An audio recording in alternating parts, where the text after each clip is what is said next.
Haleluya, ndabasuhuje mu izina rya Yesu Kristo.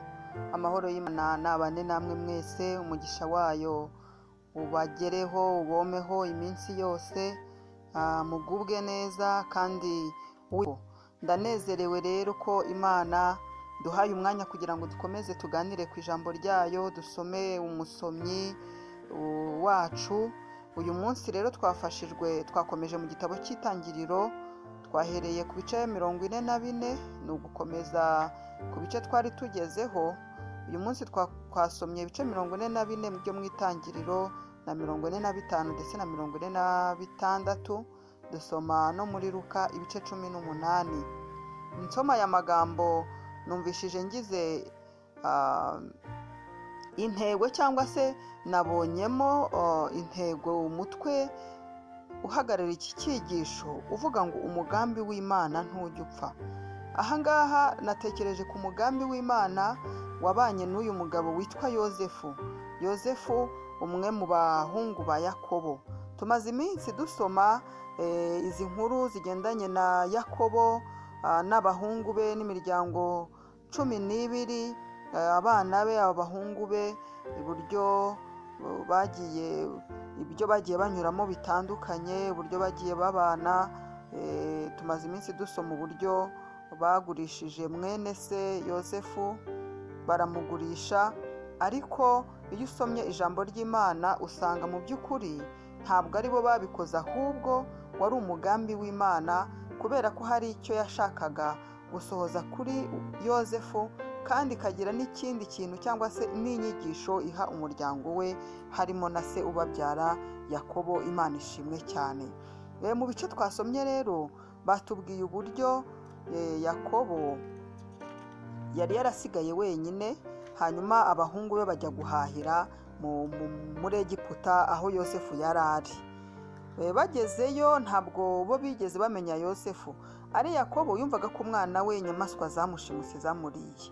Abahungu be ari bo bavandimwe ba Yozefu baza kugera aho Yozefu ari, baramumenya, ntibamumenya ariko warabamenya. Yozefu aza kubibwira, amaze kubibwira ubona ko bagize ipfunwe, bibuka ibyo bakoze. Ariko kubera ko Yozefu yari azi ibanga riri muri we, ndetse yari azi umugambi Imana imufiteho, yari amaze kuwubona, yageze muri Egiputa, agira umugisha kuri Farawo, amuhindura umutware, agira ubuzima bwiza, kandi yari agambiriye kugira ngo umuryango we. Abonye ko rero amaze kubibwira, arangije arababwira ati, ntabwo ari mwe mwanyohereje, mwe kugira ubwoba cyangwa se ngo mugire ipfunwe, si mwe mwanyohereje hano, ahubwo ni Imana, ngo ni Imana yanyohereje. Imana ishimwe cyane. Yashatse kubasobanurira ko kuba hari ntabwo ari ikosa bo ubwabo bakoze, ahubwo ni umugambi w'Imana wabanyuzemo kugira ngo Imana ibashe gusohoza icyo yagambiriye kuri we. Nubwo yagiye ageragezwa mu bintu bitandukanye, agafungwa, akageragezwa mu buryo bumwe cyangwa ubundi, ariko Imana yabanye nawe kuko yari iri kumuteguramo umuntu ukomeye. Umugambi w'Imana ntabwo ujya upfa. Imana ishobora kukunyuza ahantu hakomeye, ariko kandi ishaka kugukoresha ibikomeye no kugukorera ibikomeye. Ikibazo ni uko abantu tutajya duhishurirwa icyihishe inyuma y'umugambi w'Imana, icyihishe inyuma y'ibyo tunyuramo bitugoye, icyihishe inyuma y'ibitugerageza, ngo tubashe kumenya ko hirya yawo hari imigisha. Umwe yaravuze ngo umugisha uba mu mahwa. Ni ukuvuga ngo kugira ngo umuntu agere ku mugisha, biba bisobanura ko hari izindi nzira zitoroshye ashobora kunyuramo, kugira ngo byibuze n'uwo mugisha nawubona azamenye yuko hari intambwe yateye akawuharanira. Imana ishimwe cyane. Muri bino bice twasomye rero, Yozefu amaze kubibwira na Farawo, banezerewe bano bavandimwe be, bamutuma Yakobo ise kugira ngo aze nawe agere muri icyo gihugu, anezeranwe nabo. Imana ishimwe cyane. Kubw'uwo mugambi w'Imana rero, Imana yakoresheje Yozefu, ibana nawe, kandi aba incungu y'umuryango we mu bihe byari bikomeye, mu bihe by'inzara, mu bihe bitari biboroheye. Nawe agira umumaro muri kiriya gihe kubera ko ari umugambi w'Imana. Uyu mugambi w'Imana kandi twawusanze mu ubutumwa bwiza uko bwanditswe na Luka ibice 18. kino gice naho bagiye batubwira imigani itandukanye Yesu yagiye acira abigishwa be, ariko ndatinda kuri uyu murongo wa 7 aho Yesu yabaciriye umugani ngo w'umucamanza n'umupfakazi wamutitirije. Arababwira ngo ubwo bibaye bityo, Imana se yo ntizarengera intore zayo zitakira ku manywa na nijoro? Mbese yazirangarana? Imana ishimwe cyane.